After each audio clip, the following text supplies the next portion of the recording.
Hello दोस्तों, आप सभी लोगों का हमारे यूट्यूब चैनल में स्वागत है। आई होप आप सभी लोग अच्छे होंगे और आप सभी लोगों की जो तैयारी है वह बहुत ही अच्छे तरीके से चल रही होगी। तो आप लोगों का जो है आरआरबी ग्रुप डी का जो है मॉक टेस्ट जो है हम लोग इस समय करवा रहे हैं। आज का जो है यह है general awareness sectional test number 3, यानी कि आज का जो सेक्शनल टेस्ट है जनरल अवेयरनेस का यह तीसरा है। इससे पहले आप लोगों के 2 टेस्ट हो चुके हैं।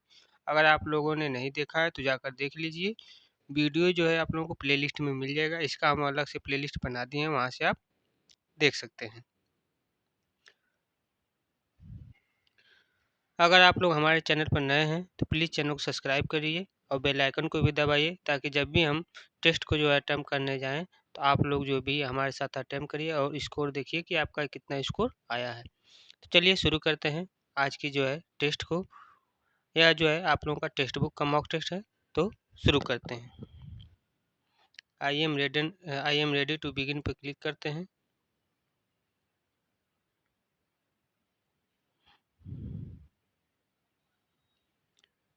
जिसमें हमारा पहला प्रश्न क्या दिया हुआ है। तो प्रश्न नंबर 1 है कि 2011 की जनगणना के अनुसार भारत में सबसे कम जनसंख्या वाला राज्य कौन सा है।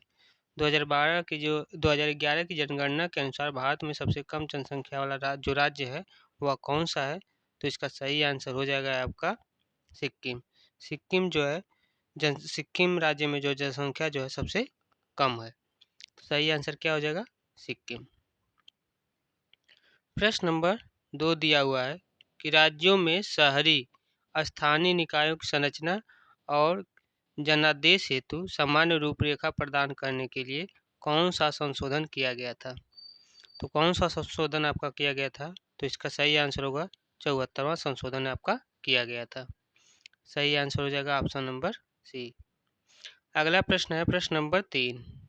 प्रश्न दिया हुआ है कि मार्च 2024 में प्रसार भारती के नए अध्यक्ष के रूप में किसे नियुक्त किया गया है। नए अध्यक्ष के रूप में किसे नियुक्त किया गया है।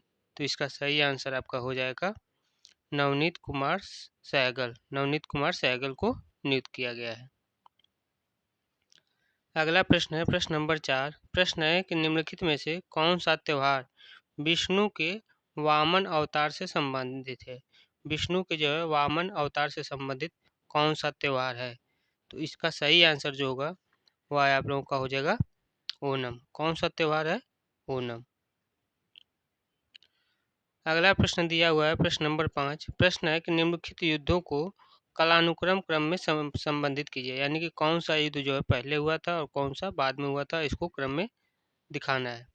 तो इसमें आपका पहले हुआ था बक्सर का युद्ध, उसके बाद आपका हुआ था हल्दी घाटी का युद्ध, उसके पहले चौसा का युद्ध हुआ था, फिर हल्दी घाटी और लास्ट में हुआ था बक्सर का युद्ध। तो इसका सही आंसर हो जाएगा आपका ऑप्शन नंबर डी, यानी कि फर्स्ट, थर्ड और सेकेंड। अगला प्रश्न जो दिया हुआ है प्रश्न नंबर 6 है कि देवनाम प्रिय और प्रियदर्शनी उपाधियों को किसके द्वारा अपनाया गया है।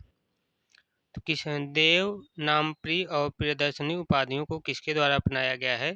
तो इसका सही आंसर हो जाएगा अशोक के द्वारा। तो सही आंसर क्या होगा, अशोक। अगला प्रश्न दिया हुआ है प्रश्न नंबर 7। प्रश्न है कि भारत के संविधान के निम्नलिखित में से किस अनुच्छेद में कहा गया है कि भारत के लिए अटॉर्नी जनरल की नियुक्ति राष्ट्रपति के द्वारा जो है की जाएगी। राष्ट्रपति के द्वारा जो है की जाएगी, किस अनुच्छेद में कहा गया है। तो इसका सही आंसर होगा अनुच्छेद 76 में कहा गया है। सही आंसर क्या हो जाएगा, आर्टिकल 76। अगला प्रश्न है प्रश्न नंबर 8 दिया हुआ है कि मौसम विज्ञान एवं समुद्र विज्ञान संगोष्ठी मेघयान 24 की जो है विषय वस्तु क्या रखी गई थी। तो इसकी जो है विषय वस्तु क्या रखी गई थी। तो इसका सही आंसर हो जाएगा आपका at the outline of climate action जो है इसकी थीम, इससे जो है विषय वस्तु यानी कि थीम रखी गई थी। प्रश्न नंबर 9 दिया हुआ है कि प्रधानमंत्री नरेंद्र मोदी ने किस शहर में आयुष्मान भारत स्वास्थ्य अवसंरचना मिशन का जो है शुभारंभ किया है। प्रधानमंत्री नरेंद्र मोदी ने किस शहर में आयुष्मान भारत स्वास्थ्य अवसंरचना मिशन का जो है शुभारंभ किया है। तो इसका सही आंसर होगा वाराणसी में। किस शहर में? तो वाराणसी में। अगला प्रश्न दिया हुआ है प्रश्न नंबर 10। प्रश्न है कि भारत का दूसरा सर्वाधिक वृहद जलप्रपात के रूप में जाना जाता है जो कि कावेरी नदी पर स्थित है। किसको जाना जाता है दूसरा सबसे बड़ा जलप्रपात जो कि कावेरी नदी पर स्थित है? तो यह आपका होगा शिव समुद्रम जलप्रपात। सही आंसर क्या होगा? शिव समुद्रम जलप्रपात।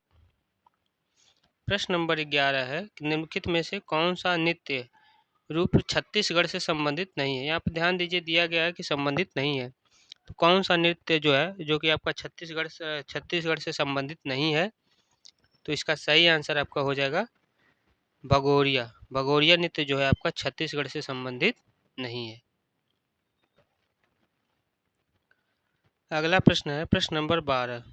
प्रश्न है कि नदी एकमात्र प्राकृतिक जल स्रोत है जो कि रेगिस्तान में एक झील के अंदर से निकलती है। तो कौन सी नदी जो है एकमात्र प्राकृतिक जल स्रोत है जो कि रेगिस्तान में एक झील के अंदर से जो है निकलती है?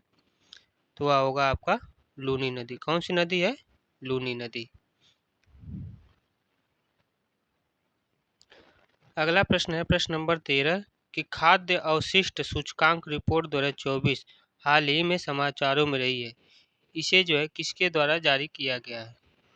तो खाद्य अपशिष्ट सूचकांक रिपोर्ट 2024 को जो है किसके द्वारा जारी किया गया है? तो यह जारी किया गया है संयुक्त राष्ट्र पर्यावरण कार्यक्रम के द्वारा।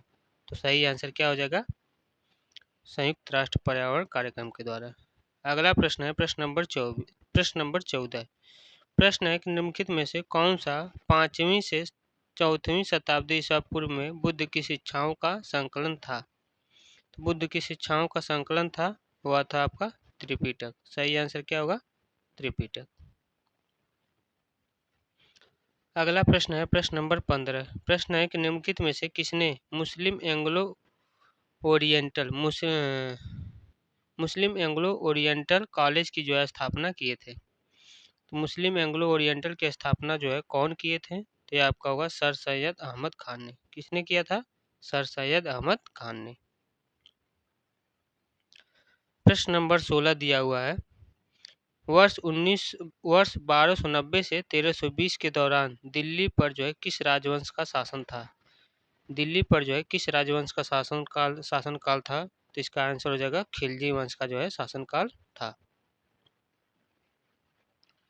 प्रश्न नंबर 17 दिया हुआ है किस मंत्रालय ने MYCGHSIOSS ऐप को जो है लॉन्च किया है? तो इसका आंसर क्या होगा?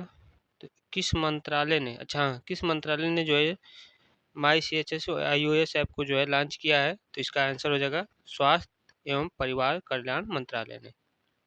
क्या होगा? स्वास्थ्य एवं परिवार कल्याण मंत्रालय ने। प्रश्न नंबर 18 दिया हुआ है कि यह दो सूची है, सूची को जो है हमें मिलान करना है जिसमें आपके समाचार पत्र दिए हुए हैं और पत्रकार दिए हुए। कौन से पत्रकार ने जो है किस पत्रिका के जो संस्थापक किए हैं? तो इसका आंसर हो जाएगा द बंगाली। द बंगाली पत्रिका के संस्थापक कौन है? तो यहाँ है आपके सुरेंद्रनाथ बनर्जी। उसके बाद voice of India. Voice of India के संस्थापक कौन है? तो दादा भाई नौरोजी। तीसरा है हिंदू। हिंदू के कौन संस्थापक हैं? तो हिंदू के हैं जी सुब्रमण्यम अय्यर। और बचा आपका लास्ट में मराठा। तो मराठा के हैं आपके बाल गंगाधर तिलक। तो इसका सही आंसर क्या हो जाएगा? Option number 3। प्रश्न नंबर 19 दिया हुआ है आपका जब केशव चंद्र सेन ने महाराष्ट्र का दौरा किया था तब की स्थापना दादोबा पांडुरंग और उनके भाई आत्माराम पांडुरंग ने 1867 ईस्वी में की थी, जिसका उद्देश्य लोगों को जो है भगवान में विश्वास करवाना और केवल एक भगवान की पूजा करना था। तो किस समाज से यह संबंधित है? तो इसका सही आंसर क्या होगा? सही आंसर होगा आपका प्रार्थना समाज। सही आंसर क्या होगा? प्रार्थना समाज। अगला प्रश्न दिया हुआ है प्रश्न नंबर 20 आपका है कि भारतीय संविधान की चौथी अनुसूची निम्नलिखित में से किससे संबंधित है? भारतीय संविधान की जो चौथी अनुसूची है निम्नलिखित में से किससे संबंधित है? तो इसका सही आंसर आपका हो जाएगा राज्यसभा में सीटों के आवंटन से। राज्यसभा में सीटों के आवंटन से जो है आपका चौथी अनुसूची जो है वह संबंधित है।